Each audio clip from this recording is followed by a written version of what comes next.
Alrighty, afternoon basketball fans, welcome back. Hope you guys doing well. Now I can't remember what basketball video I uploaded last.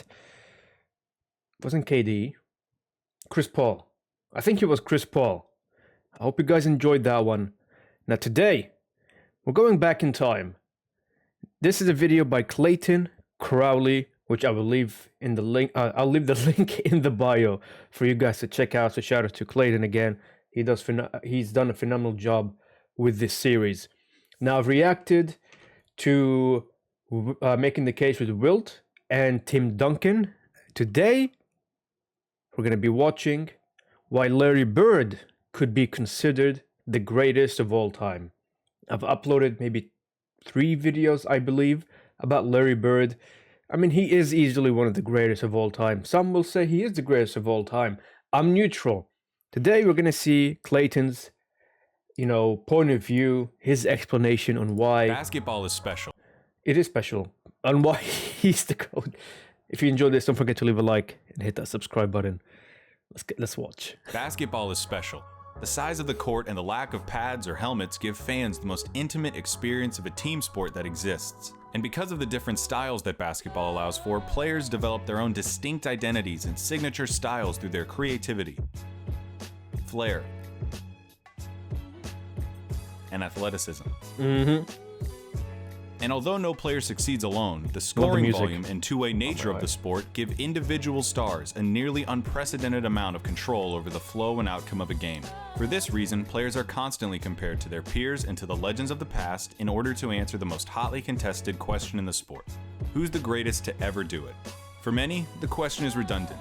They believe in only one right answer, their answer. Others might have their own personal stance, but acknowledge one or two alternatives. But I believe that there's much more nuance to the question of greatness and more answers to it than you might think. By my count, there are 8 players in NBA history that have a substantial claim as the GOAT. It's a subjective thing though. I can't give you a definitive answer. All I can do is make the argument. So today, I'll be making the case for Larry Bird as the greatest basketball player of all time. Here we go.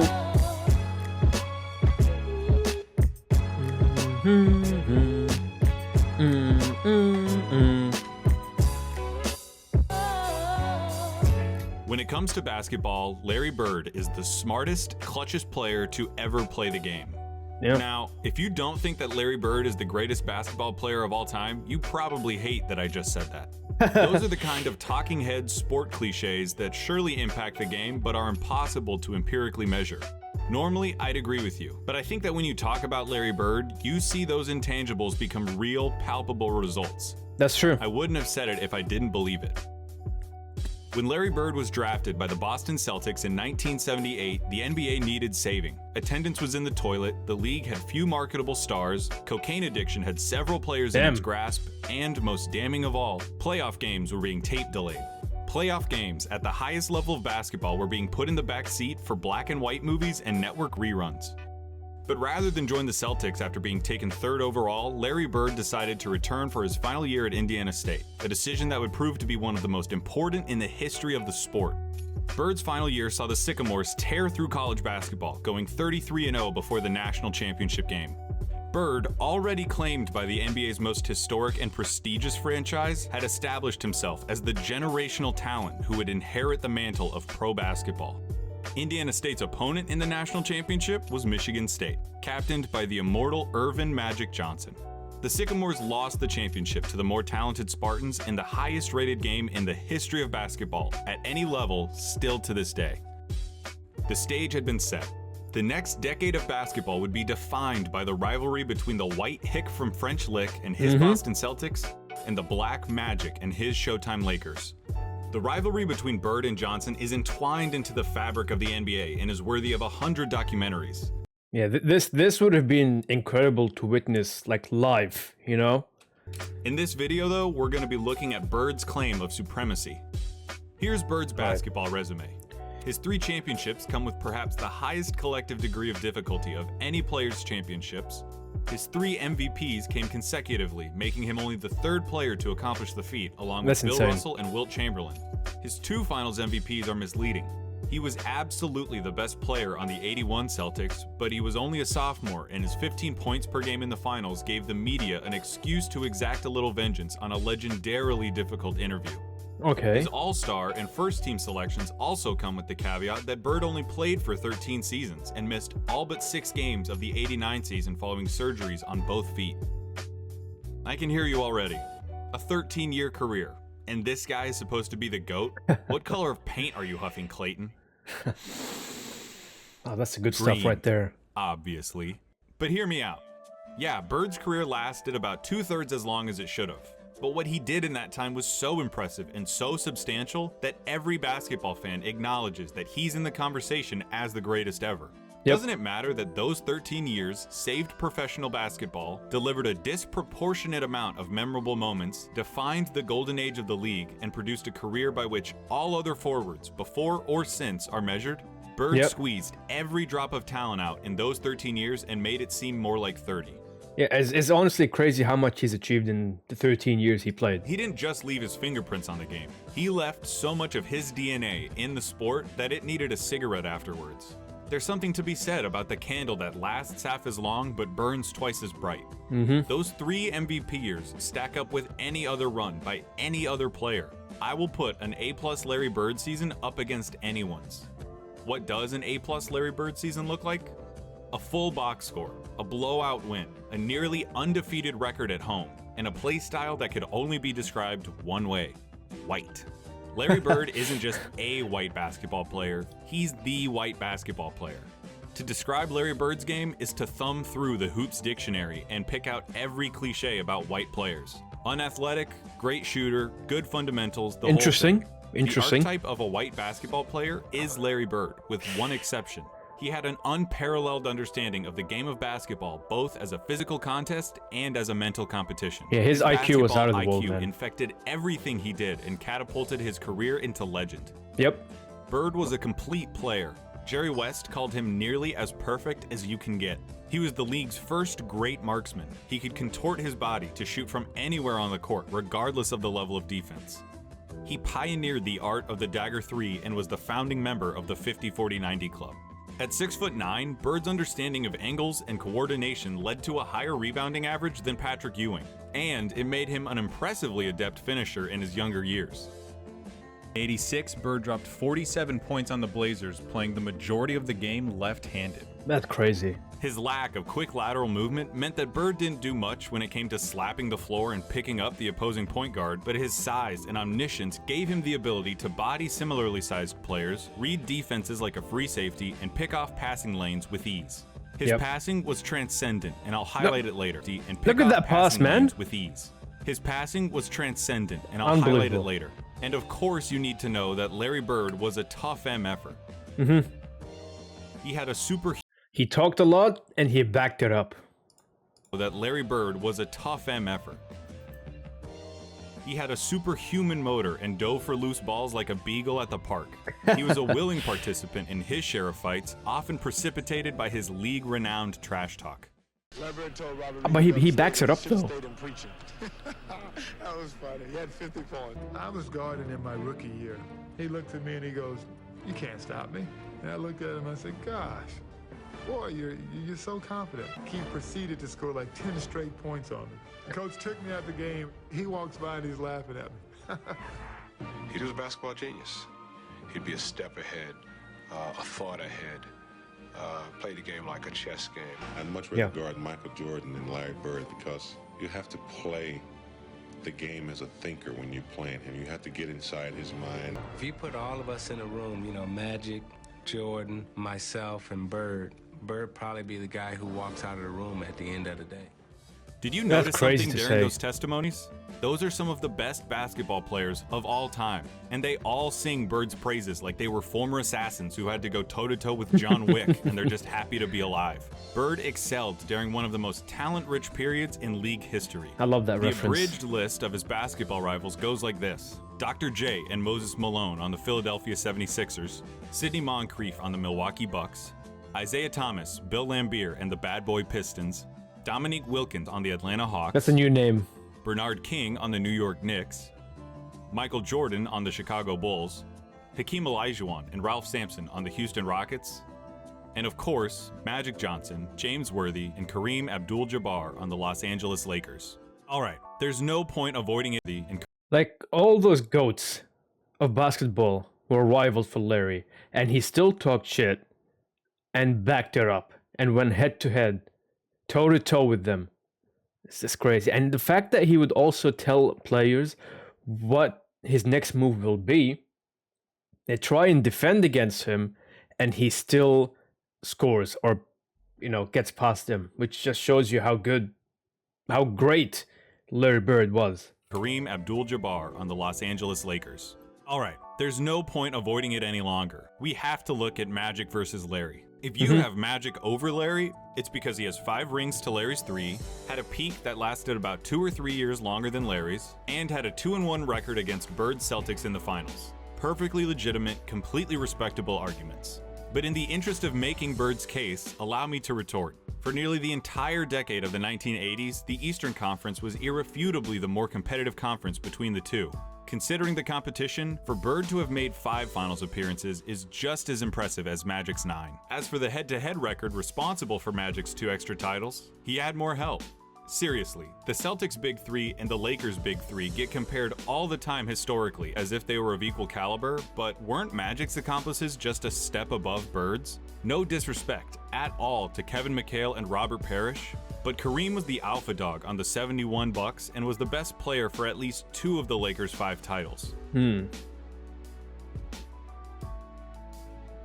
James Worthy was the #1 pick out of UNC after winning a championship as the best player on a team that had Michael Jordan on it. Throw in the fact that Magic got to be coached by Pat Riley, one of the most brilliant minds in basketball history, and you could say that the Magic-Bird argument comes down to one thing: luck. So if their careers come down to luck, the question just becomes who you would rather take. Now, I'm not making this video to tell you why you shouldn't take Magic. I'm making this video to tell you why you should take Bird. Making this video to tell you why that pass was just incredible. You shouldn't take It just Magic. goes right underneath his legs. I'm making this video to tell you why you should take Bird. Not just over Magic, but over everybody. One thing that helps him is the fact that his play would translate perfectly into the league today. A 6'9" sharpshooting forward with eyes in the back of his head who averaged double-digit rebounds in an era against Moses and Lambeer. He'd gobble up boards as a power forward. He'd be an offensive mismatch against everybody as a small ball center, and his off-ball skills and passing would pair perfectly with the flow of today's game. Add in his competitive mania and 3 generations worth of medical advancements, and we're talking about a player who could have stuck around so long they would have had to rename the league. 100%. As you've been watching these clips of Bird, I would hope that you would notice something. He always knows where everybody is. Watching Bird play basketball is like watching those monsters from A Quiet Place that know where you are if you make any noise at all. Bird had a level of clairvoyance that bordered on the unnatural. In '85, he ended up 1 steal away from a quadruple-double after playing just the first 3 quarters. His passing was famously infectious and helped transform the Celtics of the '80s into an ideal that basketball teams at all levels are still shown tape of. Yeah, I mean, Larry Bird's basketball IQ was just off the charts, man. Like Clayton mentioned, he just knows where everyone is. His passes are on point. And he's constantly moving. As he's moving, he's thinking, he's analyzing, he's looking around. Like, okay, who's near me? How are we gonna score? It's just this guy, man. They moved the ball with precision and intent, only Larry Bird always could do looking that. for better shots and determined to get the entire team involved in the effort. That fact is almost entirely attributable to Bird and his wizardry with the ball. His acumen also helped Bird become the only player with a GOAT claim to transition successfully into other basketball roles after his playing career. In his 3 years as the head coach of the Pacers, Bird won a Coach of the Year award, coached the Pacers to their first and only finals appearance, and gave Michael Jordan as much trouble as he'd ever gotten in his career in the '98 Eastern Conference Finals. After moving into a front office role for Indiana, he won Executive of the Year in 2012, becoming the only person to have an MVP, Coach of the Year, and Executive of the Year award. That's crazy. On the court or off of it, inside and out, Larry Bird sees basketball as only he can. That intelligence also lent itself to Bird's defining skill, making the big plays. Remember, NBA players get paid to win games. James Harden is getting paid nearly $40 million this year because he's supposed to help the Rockets win games. Victory can be achieved in a lot of ways, and the win column doesn't care how it happens. As Mark Sinclair once said, "It don't matter if you win by an inch or a mile. Winning's winning." Doesn't sound like But when your team is down 1 in a crucial playoff game with 8 seconds left, and you need to hit a shot to stay in the series and keep your season alive, that's where players really separate themselves and earn their money. Love it or hate it, it's the players that come through in the big moments that live forever in our memories. Some players, for whatever reason, were never able to do it consistently. Some players were truly outstanding at it. What a Larry goal. Bird was the best at it. Oh, with 1 second to spare. Oh my god, look at the commentators, man. Just listen to them. Oh my goodness, sounds like fucking Jim I'm not Ross. going to give you the stats about his field goal shooting under 2 minutes with a score that's this close, or tell you who has the most buzzer beaters, or any of that. Take that for data. I'm just going to show you clutch moments in clutch situations. Oh, let's have a look. 1985 against the Blazers. Bird drops 48 points, including this. Down 1 with 2 seconds left. Inbounds pass, the double team in Bird. Larry, fake, fall away. At the buzzer, man. 1985 against the Hawks. Bird sets the Celtics scoring record with 60 points with shots like these. They open the right side. Bird the fall away. He drills it again. What a shot. What a shot. 1986 against the Rockets. Not all of Bird's clutch moments were singular. The bigger the moment, the bigger his performance. In Game 6 of the 1986 NBA Finals, Bird clinches the championship with a triple-double in what he calls the best game he ever played. Again, beautiful shot. 1987 against the Washington Bullets. Bird hits one shot to tie it before it's waved off because of a timeout. Hits another shot to tie it up for real. Crowd is standing up. It goes now to Bird. Bird goes up top. Hell And yeah. then in double overtime, down 1, he does this. It's going to go to Bird. He's got a Continuous movements, you know what I mean? And it's got it. It's a three-point field goal. And that's it. It's all over. For 3 years, from 1986 to 1988, the three-point contest knew no other champion but Larry Bird. He's still going to drop one here quickly. 14. This is a tie. 15, 16. 1987 Eastern Conference Finals, Game 5. Tied at 2 games apiece against the Bad Boy Pistons, this enormous game would put the winner 1 game away from the NBA Finals. The Pistons are up 1 with seconds remaining. The ball goes out of bounds off the Celtics. Isaiah Thomas just needs to inbound the ball to win the game. Oh, what a sit. Oh, that was just so... I gotta watch that again. Needs to inbound the ball to win the game. What a steal. What a steal.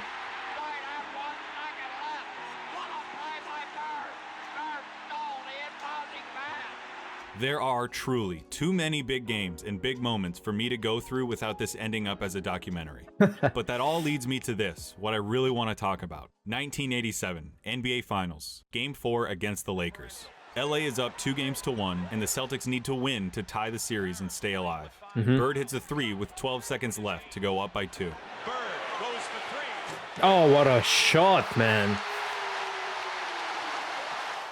Kareem comes down and gets fouled with 8 seconds left. He makes the first, but misses the second. Oh, misses a second, okay. LA ends up with the ball with 7 seconds left, down 1 point. In the low post, being guarded by Dennis Johnson. Byron Scott is in the ball game now. Magic hits this, 5 seconds. the baby skyhook. Magic with a hook shot, scores with 2. 2 seconds left, down 1. Dennis Johnson on the inbound. No way, no way. What do you think happens? No. I bet it wasn't that. When I paused the tape and the ball was hanging in the air, you thought it was going in. I did. Bird thought it was going in. Magic thought it was going in. I've seen this game before, and I still think it's going to go in. But it didn't. Pat Riley said it himself. We got lucky. And that, a missed shot in the NBA Finals, is why he's the clutchest. Because after he makes the big plays, has the big games, hits the big shots, time and time again, you expect him to hit every shot, to win every game. Yep. And in those fleeting moments when he doesn't, when he looks like a mere human, when he looks like his head. everyone else who tries to do what he does, you just can't believe it. That's what Larry Bird did. He made the big plays so often you thought he was going to make them every time. He helped turn basketball into a global phenomenon, paving the way for every Michael Jordan, Kobe Bryant, or LeBron James who comes through our lives. He played basketball in its purest form and captained a team that is consistently ranked among the greatest of all time. He has the second highest win percentage in the history of the NBA. That's Behind crazy. Magic by less than 1/2%, about 10 games. He was the complete package, a player with no holes in his game whatsoever. They called him Basketball Jesus. He didn't get that name without doing something extraordinary. He saved basketball, and he did it by playing it better than anyone else. Here's Magic at Bird's retirement in 1993. All right, let's see. Larry Bird said that I think I've seen this one. there will be another Larry Bird one day. And Larry, there will never, ever, ever be another Larry Bird. To the greatest basketball player ever, but more important, a friend forever. That's amazing. Hey everybody, thank you so much for watching. This was a really fun video to make. Alrighty. Shout out to Clayton Crowley once again for this video. Incredible job, incredible video. Just showcases why Larry Bird could be and should be in the discussion to be one of the greatest or the greatest of all time when it comes to basketball. Let me know. Let me know your stories when it comes to Larry Bird. What's the best memory you've had when watching Larry Bird? You know, if you had the chance to watch him play at the time. You know, I love reading your experiences when you comment them. It's one of the best parts about making these videos. Now, also let me know in the comments, who should I react to next from this series? So we've done Wilt, we've done Tim, Larry. I was thinking maybe Kareem. Or Bill Russell, because I haven't done a Bill Russell video as of yet. So maybe Bill Russell, because I've done LeBron James videos, Michael videos, I've done one Kareem video, Magic video, but Bill Russell, I don't think I've reacted to Bill Russell and really learned about him. So I think maybe Bill Russell could be next. What do you guys think? But yeah, guys, look, if you've enjoyed this, drop a like, hit that subscribe button, and let me know in the comments, who do you guys want to see next? What do you guys want to see next? And I'll add them to the list if I haven't already. And until the next video, guys, you take care, stay safe, keep on grinding, never give up. And I'll see you guys in the next one. Much love all, and I'll see you soon.